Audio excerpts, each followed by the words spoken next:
Hello friends, welcome to Jokta Academy. My name is Bhanu Liria and we are doing most important current affair series. This is the part 13 of the series. अगर आपने पहले के parts नहीं देखे हैं तो playlist में जाइएगा, पहले के पार्ट्स देखिएगा और फिर ये जो 13 पार्ट है उससे भी आप पहले स्टार्ट कर सकते हैं। तो first question is world water day is celebrated on. जो वर्ल्ड वाटर डे है वो कब सेलिब्रेट होता है? ऑप्शन है मार्च 22, ऑप्शन बी है अप्रैल 23, ऑप्शन सी है मार्च 23 या ऑप्शन डी है मार्च 24। तो वाटर डे है, option A is the right answer. जो मार्च 22 है उसमें हम जो वर्ल्ड वाटर डे है उसे सेलिब्रेट करते हैं। अब बात करते हैं कि मार्च 23 को भी एक डे होता है, उसका नाम है शहीदी दिवस या मार्टर्स डे। मार्टर्स डे, शहीदी दिवस। उसमें क्या था कि जो हमारे भगत सिंह राजगुरु और सुखदेव थे, उन्होंने अपनी लाइफ सेक्रीफाइस करी थी या उनको फांसी दी गई थी। और दूसरा मार्टर्स डे और भी मनाया जाता है, कब मनाया जाता है? 30th ऑफ जैन, जो गांधी जी से जुड़ा हुआ है। और अब आपसे सवाल है कि टीबी डे, मार्च में एक और आता है कि जो ट्यूबरक्लोसिस डे है वो मनाया जाता है। आप यही ऑप्शन रहेंगे, लेकिन आपने कमेंट सेक्शन में बताना है कि जो ट्यूबरक्लोसिस डे है वो कब मनाया जाता है। अगर थीम की बात करें, थीम मैं बता देता हूँ आपको। तो थीम है इसकी the clock is ticking. The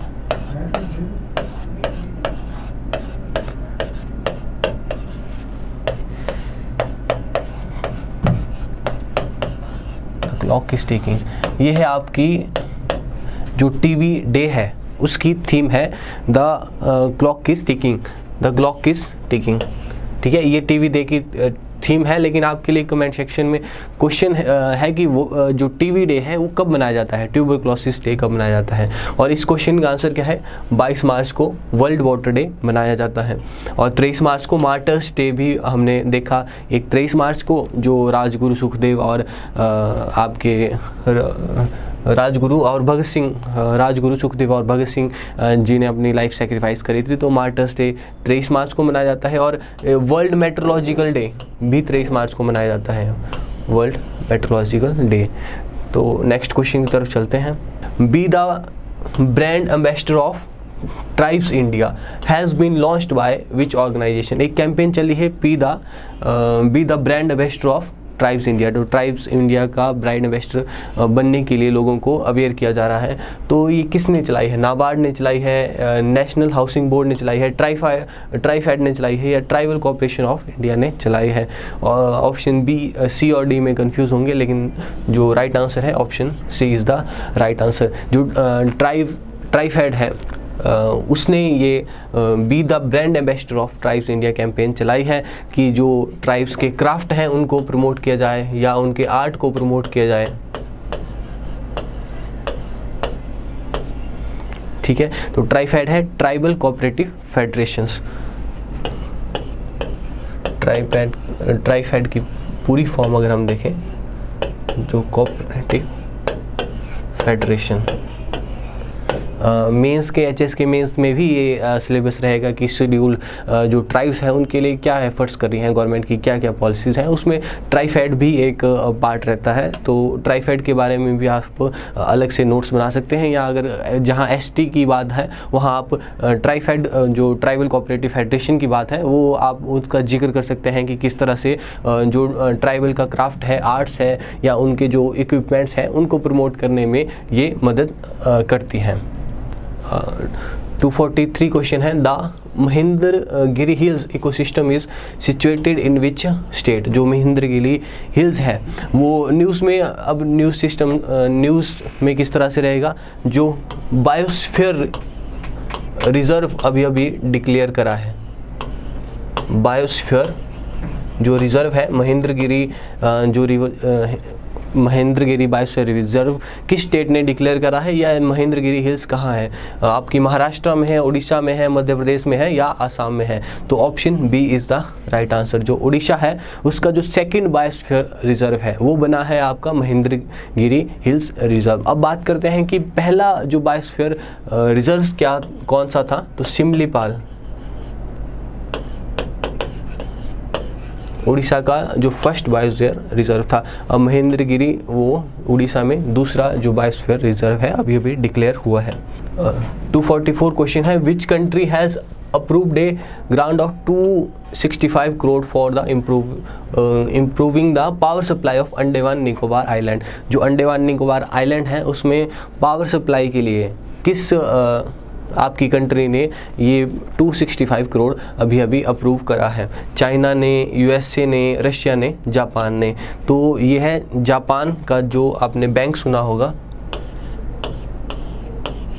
जिका, ये आपका इकोनॉमिक सर्वे में इसका जिक्र होता है। तो जापान ने पावर सप्लाई के लिए अंडमान निकोबार के लिए को ये पैसा दिया है। और जापान दिल्ली मेट्रो में भी आपका इन्वेस्ट कर रहा है, और जो बेंगलुरु है उसमें भी हेल्प कर रहा है। बेंगलुरु मेट्रो में भी कौन सी कंट्री आपकी कंट्रीब्यूट कर रही है? तो उसका आंसर भी आपका जापान रहेगा। नेक्स्ट क्वेश्चन है, what is the India's target for ethanol blending in the petrol for the year 2022? जो 2022 तक कितने प्रतिशत जो इथेनॉल आपके पेट्रोल में मिलाने का टारगेट है, ताकि जो एनर्जी एफिशिएंसी के साथ आपकी क्लाइमेट चेंज की तरफ भी ध्यान दिया जाए? 1%, 1.5%, 2% या 10%? तो option D is the right answer. जो 10% है, टारगेट है कि 10% पेट्रोल में आपका इथेनॉल ब्लेंड किया जाए। अब बात करते हैं कि गोवा और कर्नाटका, महाराष्ट्र, ये ऐसी स्टेट हैं जो ऑलरेडी 9.5% जो इथेनॉल है वो उन्होंने अचीव कर दिया है टारगेट की। 9 to 9.5% इथेनॉल इन्होंने अपने पेट्रोल्स में अभी तक ब्लेंड कर चुके हैं। तो इससे पता चलता है कि ये जो हमने टारगेट रखा था उसके हम कितने करीब हैं। India has entered into the strategic partnership in water sector with which country? दो वाटर सेक्टर के लिए वाटर सेक्टर में किस कंट्री के साथ इंडिया ने पार्टनरशिप के लिए एग्रीमेंट साइन करा है? नीदरलैंड के साथ, सिंगापुर के साथ, यूएसए के साथ, सऊदी अरेबिया के साथ। तो नीदरलैंड है, option A is the right answer. Netherland के साथ जो वाटर सेक्टर में इम्प्रूवमेंट करने के लिए या कोलैबोरेशन करने के लिए, कोऑपरेशन करने के लिए एग्रीमेंट साइन करा है। नेक्स्ट क्वेश्चन है, how many countries are part of multinational association basic? जो बेसिक एसोसिएशन है ये इंटरनेशनल रिलेशंस में भी आ सकता है आपको कि बेसिक में कौन कौन सी कंट्रीज़ हैं और या कितनी कंट्रीज़ हैं? ऑप्शन ए है 3 है, 4 है, 5 है, या ऑप्शन डी 6 कंट्री हैं। तो इसमें हम देख लेते हैं कौन कौन सी है। ब्राज़ील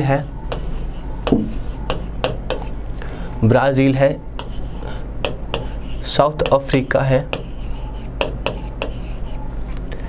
इंडिया है और चाइना है। तो option B is the right answer. जो न्यूली इंडस्ट्रियलाइज्ड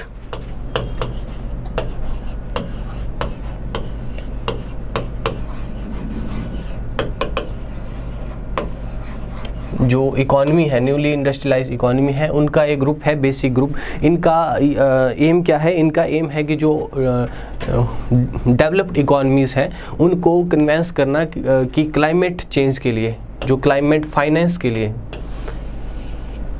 वो ज़्यादा से ज़्यादा पैसा दें। तो ये है बेसिक। इसमें कितनी कंट्रीज़ है? 4 countries. Option B is the right answer. Next question है, INS Nirikshak which was making news recently is classified under which type of vessel? क्या सबमरीन है, या ऑप्शन बी है डाइविंग स्पोर्ट्स व्हीकल है, या ऑफशोर व्हीकल है, या वेसल डिस्ट्रॉय है? तो option B is the right answer. Option B is the right answer. जो डाइविंग स्पोर्ट व्हीकल है ये Nirikshak, option B is the right answer. Next question की तरफ चलते हैं। Bohag Bihu bird counted as commenced in which state. जो बोहांग बिहू है बर्ड को काउंट करने का इनिशिएटिव चला है वो किस स्टेट में चला है? आपका हरियाणा में चला है, केरला में चला है, आसाम में है या आपका उत्तर प्रदेश में है? तो आपको पता है बिहू किससे रिलेटेड है? आसाम से रिलेटेड है, इसलिए बोहांग बिहू जो है आसाम में चला हुआ है। इसमें अगर बिहू को बात करें तो अलग 3 अलग उसमें सीज़न में मनाए जाते हैं। विंटर में मनाया जाता है, आपका समर में मनाया जाता है और ऑटोमन में मनाया जाता है। जैसे विंटर में माघ में मनाया जाए, उसी तरह 3 तरह के बिहू रहते हैं और आसाम से ये संबंध रखता है। नेक्स्ट क्वेश्चन है, what is the name of the scheme that intends to provide working capital facility of 10,000 per year to urban street vendors of the country। जो स्ट्रीट वेंडर्स हैं या रेडी फड़ी वाले हैं या आपके उनको 10,000 रुपये की जो माइक्रो क्रेडिट फैसिलिटी, माइक्रो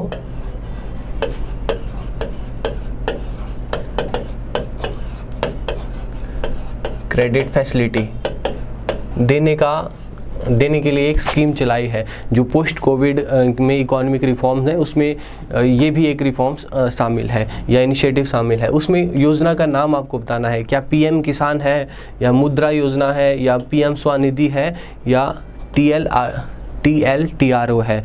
तो इसकी जो option C is the right answer. जो पीएम स्वनिधि योजना है उसके तहत जो स्ट्रीट वेंडर हैं उनको 10,000 तक का जो माइक्रो क्रेडिट है एक तरह से लोन प्रोवाइड किया जाएगा। तो option C is the right answer. Next question है, name the Indian navy's first advance surveillance ship to be commissioned shortly. जो सर्वेलेंस है आपकी शिप है वो अभी लॉन्च होने वाली है, उसका नाम आपको बताना है। INS दृष्टि है, ध्रुव है, INS दिशा है या INS स्तर्क है? तो option B is the right answer. जो INS ध्रुव है ये अभी लॉन्च होगी और एक कैसी व्हीकल है? सर्वेलेंस। ये जो मिलिट्री शिप हो चाहे कमर्शियल शिप हो,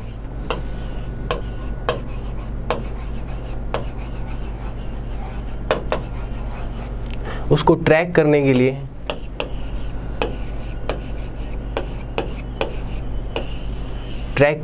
या सर्वेलेंस करने के लिए ये आपकी सर्वेलेंस शिप है INS ध्रुव। और इवन ये न्यूक्लियर जो कैपेबल शिप है उनको भी ये ट्रैक कर सकती हैं, INS ध्रुव।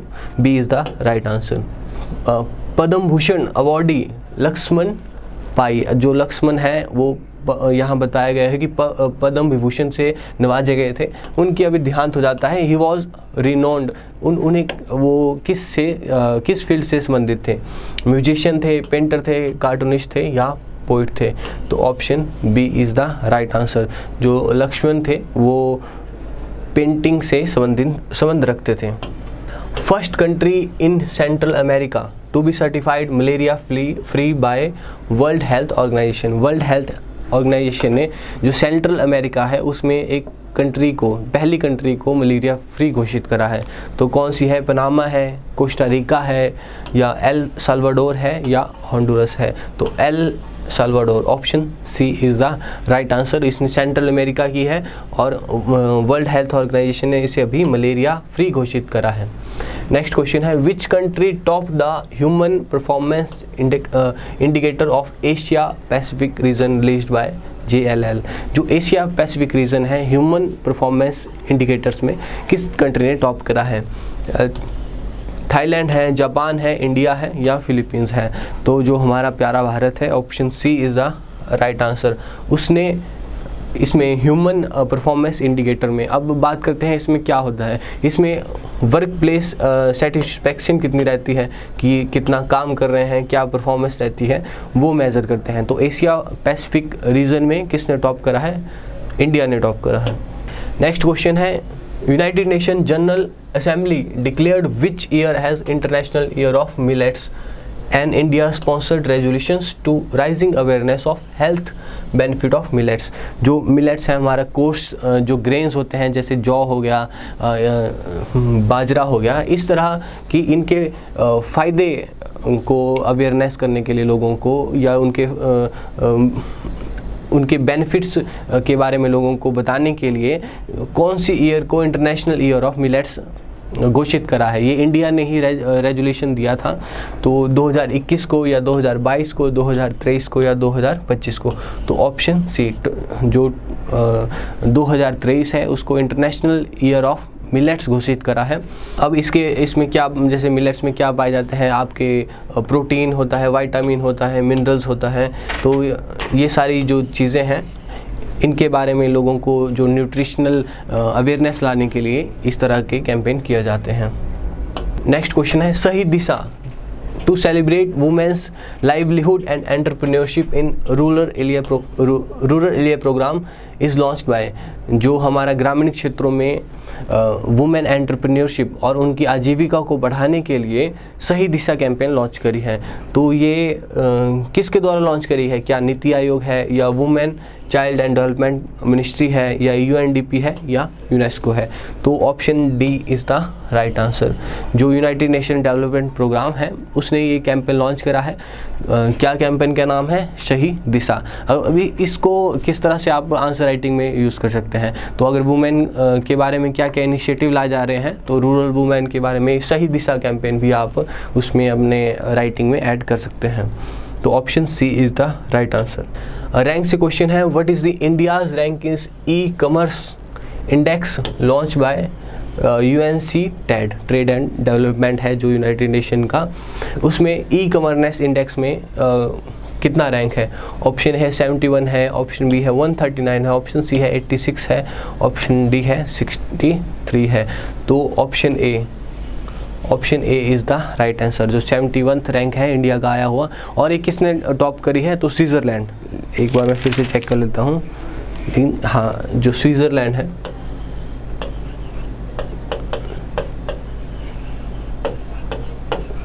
स्विट्ज़रलैंड ने इसमें आपका टॉप करा है। अब बात करते हैं 139 भी इंडिया का रैंक है। किस में है? जो वर्ल्ड हैप्पीनेस रिपोर्ट है।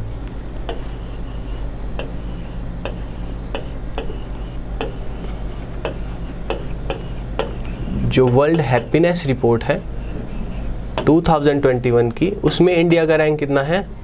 139 है। 86 मैं करा चुका हूँ आपको, और 63 भी। आपने इसमें से बताना है मेरे को, आपके लिए क्वेश्चन है कि जो ईज़ ऑफ डूइंग बिजनेस है, बहुत बार एग्ज़ाम में पूछा गया है, ईज़ ऑफ डूइंग बिजनेस में इंडिया का रैंक कितना है?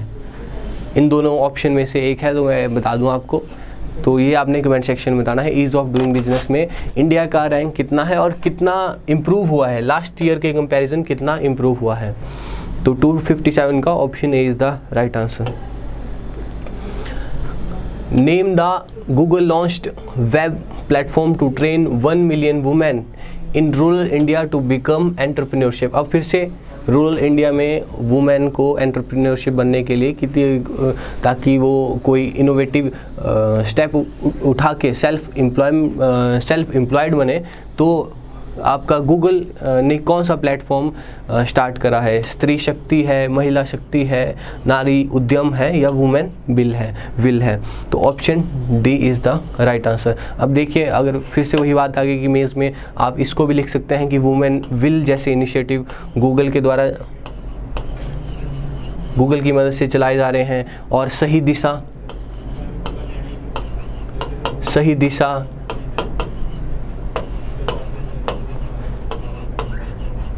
UNDP के द्वारा चलाया जा रहा है। तो इस तरह से आप ये चीज़ें याद रख सकते हैं।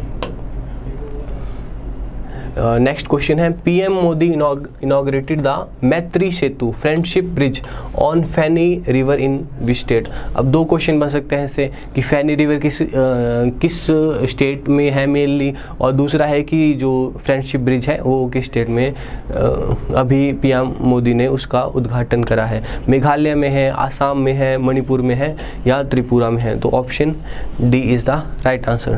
त्रिपुरा में ये अभी उद्घाटन हुआ है। लास्ट क्वेश्चन है, who is the current MD of IMF? जो IMF है, इंटरनेशनल जो मॉनेटरी फंड है, इसके जो करंट मैनेजिंग डायरेक्टर कौन है? क्या क्रिस्टलिना जॉर्जिया है, एंड्रियो अजाउले हैं, डेविस मालपास हैं, या एंटोनियो गुटेरेस हैं? तो option A is the right answer. और ये जो 3 हैं ये भी आपके जो इम्पोर्टेंट ऑर्गेनाइजेशन हैं उनके हेड हैं। तो आपने ये, मैं बता दूं आपको, वर्ल्ड बैंक के हैं president, David Malpass world bank के प्रेसिडेंट हैं। आपने इनसे मेरे को कमेंट सेक्शन में बताना है यूनेस्को और यूनाइटेड नेशन से कौन कौन से संबंध रखते हैं। यूनेस्को के हेड कौन से हैं और आपके यूनाइटेड नेशन के जो रिप्रेजेंटेटिव हैं वो कौन इनमें से कौन से हैं? तो ऑप्शन जो IMF की बात करें तो Kristalina Georgia is the right answers. और ये थे हमारे 20 questions. Thank you for watching the video.